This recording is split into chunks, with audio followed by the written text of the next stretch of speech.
On the news at 1, President Tinubu honors fallen soldiers, pledges support for their families. Police in Abuja dismiss terror alert as false. And Economic and Financial Crimes Commission busts Yahoo Academy.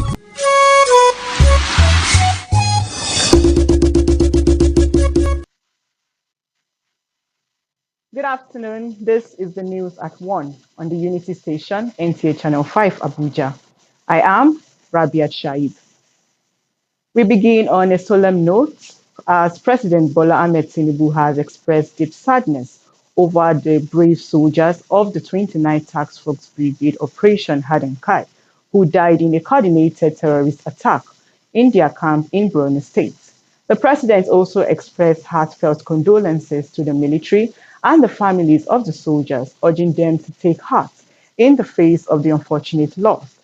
The Defense Headquarters confirmed the attack and the tragic loss of lives, which occurred early Thursday, April 9, 2026. President Tinubu praised the courage and heroism of the soldiers who fought to repel the terrorists and ensure that Boko Haram could not overrun the communities the soldiers protect.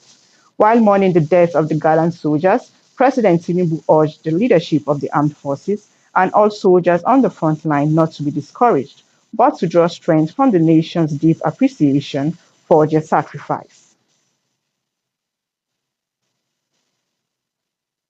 The federal government will continue to place premium on human capital development while ensuring that initiatives capable of preventing young people from dropping out of school will be prioritized across the country. President Bola Tinubu, who was represented by Senate President Godswill Akpabio, stated this at the inauguration of the regenerated Tolu Schools complex as part of his two-day state visit to Lagos State. Musa Toliat now reports. This is amazing. To God be the glory. And we all shall amen. President Bola Tinubu, who was represented by the Senate President Godswill Akpabio, said the regeneration of the largest school complex in sub-Saharan Africa underscores the passion that drives the renewed hope agenda of the federal government aimed at making education accessible and affordable for Nigerians. He stressed that the impact of the rehabilitated Tolu Schools complex in the lives of the students and pupils is immense, adding that such conducive environment for learning rekindles hope of a brighter and promising future for the country. By strengthening human capital development, we are building a workforce capable of driving innovation, creating jobs, sustaining national growth. This is how we turn opportunities into progress. Projects like this show what is possible when leadership is very focused and deliberate. As a nation, we must build on efforts like this by ensuring that our schools produce thinkers, problem solvers, and innovators, the people who will drive our economy forward tomorrow for the sustenance and continuous growth of our nation, Nigeria. Host Governor Babajide Sanwo-Olu said the transformation of Tolu Schools complex is not just a deliberate and conscious effort to redefine what education should look like in a modern African city, but also to build inclusiveness for special needs children in the community. We did not just stop at classrooms, because education today must be more than just preparing children to pass examination. It must prepare them to thrive in a changing world. That is why we built a 4-story vocational skill acquisition center with dedicated workshop, a facility deliberately designed to bridge the gap between academic instruction and practical competence. In the same vein, we have also invested heavily in sports and sporting infrastructure, including standard AstroTurf football pitch and a tartan athletic track. This is just not commissioning of a school. It is the unveiling of a bold statement, a declaration that Nigeria is investing decisively in the future of its children. Rehabilitation works on the 36 schools in the complex was done by the Lagos State Special Committee on Rehabilitation of Public Schools. Tolu Schools Complex was established by the former Executive Governor of Lagos State, late Alhaji Latif Jakonde in 1981. In Lagos, Musa Toliad, NTA News. Away from education now to security matters, the Nigeria Police Force has dismissed a viral video claiming a terrorist attack in Abuja, describing it as false, misleading, and designed to cause panic. In a statement, investigations revealed the footage was manipulated from online sources to spread fear and undermine public confidence. Police have arrested one Pam Joseph linked to the creation and circulation of the video following intelligence and digital forensic tracking. The force warns that spreading false information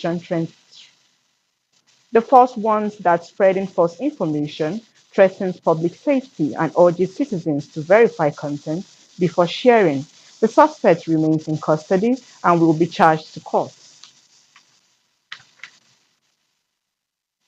Still on security, the Commissioner of Police, Federal Capital Territory Command, Ahmed Sanusi, has embarked on an assessment tour of Wari Area Council as part of efforts to strengthen security and foster community collaboration. Our security correspondent, Asabe Williams, reports that the CP paid homage to some traditional rulers. The visit is aimed at evaluating the security situation in the area and enhancing strategies to safeguard lives and property.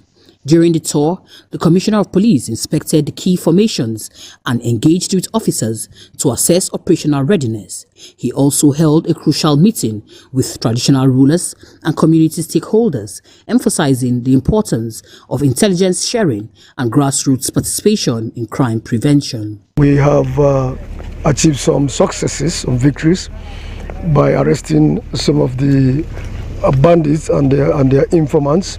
These are notorious persons that have been troubling this place.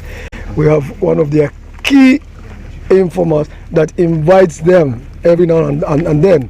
And based on their confessions, they had a very massive plan to conduct a raid and multiple kidnappings at the Easter.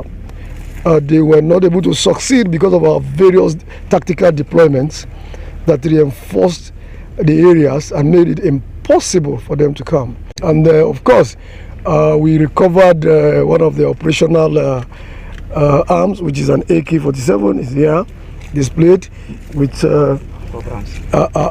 12 rounds of magazines, ammunition, live ammunitions. More of it will definitely come, but we are just starting, and we can assure the public that we will beat them at the game. The traditional rulers commended the initiative and pledged their continued support to the police in maintaining peace and stability across the council. Before we used to have service times like kidnappers, others. But with their action, it's sleep now, 2 eyes closed. I assure you, the Commissioner of Police, the traditional institution will give you support and will feed you with necessary information if there's any.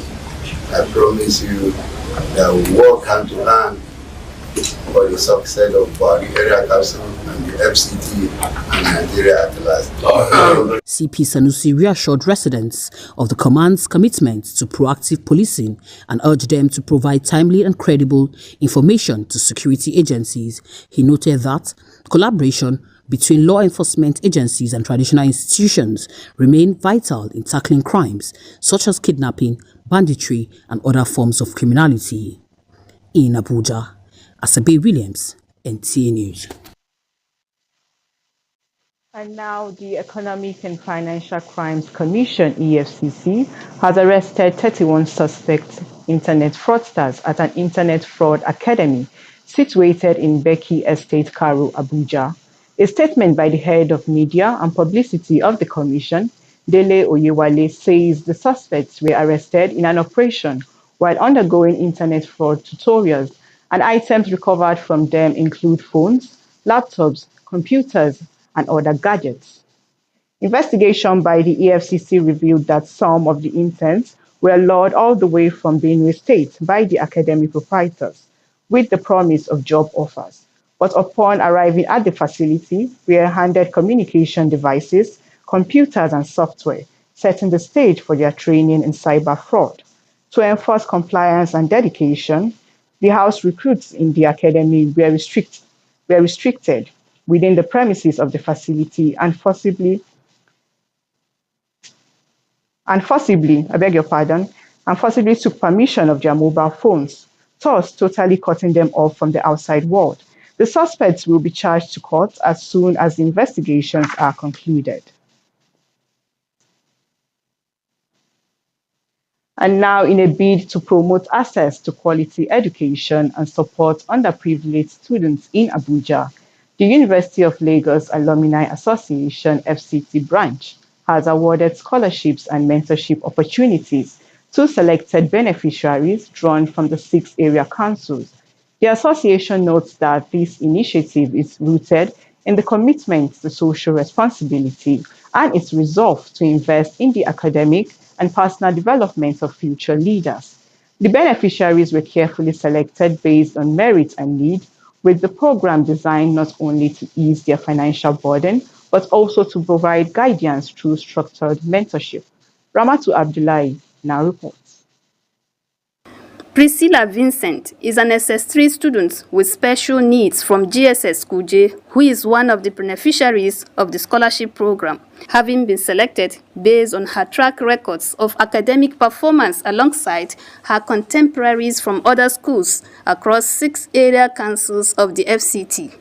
The implication of this is that Priscilla and others have now been eased of tuition burden for 1 year, including WAEC and NECO. For Priscilla, this development will enable her to focus more on her studies to excel in her final year exams and be better prepared for higher education. My name is Vincent Priscilla from GSS Kuje. My parents are happy for the scholarship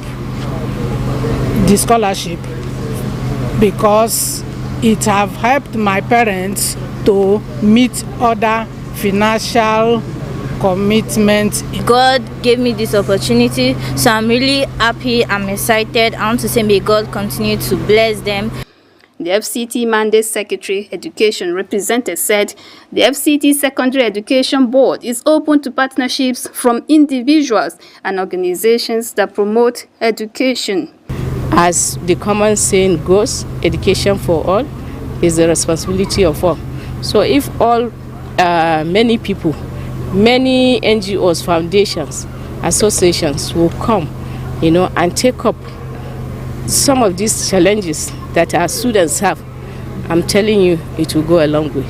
The UNILAG Alumni Association FCT branch says the aim is to inspire hope, reward excellence, and empower future leaders. We do it yearly, and we are really focused on continuing it to give back to the society, to see that people do not stop education simply because they do not have the money. We don't want that narrative to continue. We are all proud to be a product of the University of Lagos. And anywhere we are, we return back, give back to society in any environment we find ourselves. So it's one of the focal points of our alumni association to give back to society. With this development, Priscilla and others, making a total of 28 students, are having their dreams transformed into reality. Ramatu Abdullahi, NTA News. You're watching the news at 1 live on the Unity Station, NTA Channel 5, Abuja. Let's take more reports right after this break.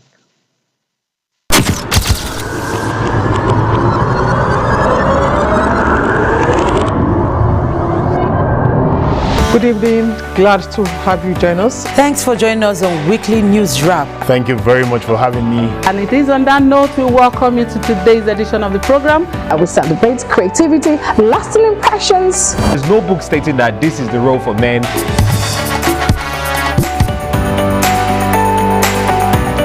On the news.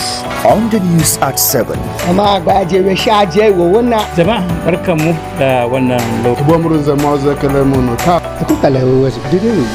Unity Station, NTA Channel 5, Abuja. Would say have a lovely day.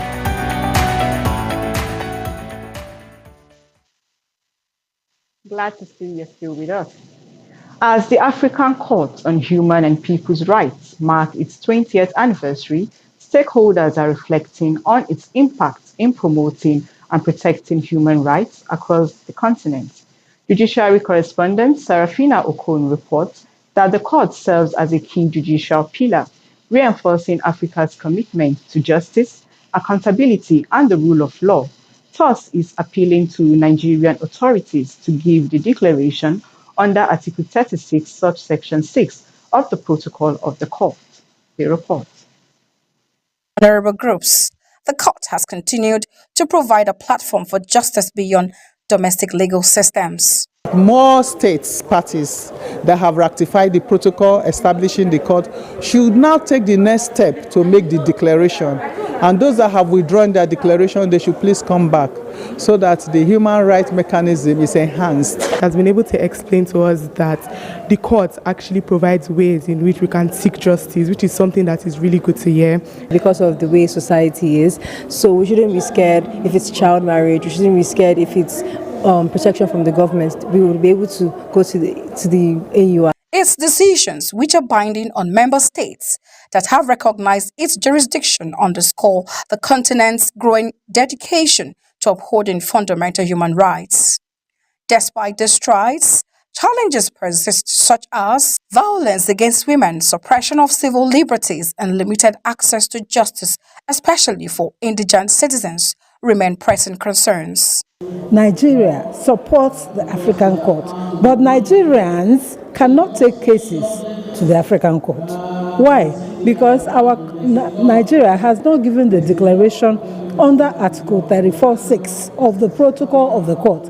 It is only when the country gives a declaration that NGOs and individuals can take a case to the African Court. The issue that the lecturer emphasized was their judgment is still persuasive. So even though it is persuasive, it has impacted positively in some countries. Stakeholders thus renewed calls for strengthened legal aid systems and improved access to the court for ordinary Africans. As the court enters its third decade, legal luminaries say greater cooperation among African states, increased awareness, and stronger institutional support will be key to enhancing its impact. From the Faculty of Law, Bayes University, Serafina Okon Omekwe, NTA News. Now let's see what's happening in the world of business.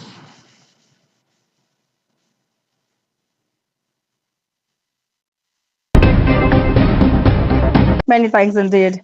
Nigeria targets 10% global palm oil share, 2 million jobs to be created in new sector. Amid rising tension in Middle East, Dangote Nigeria reviews prices of products. Many thanks for joining me on Business and Economy. I am Serafina Okon Omekwe.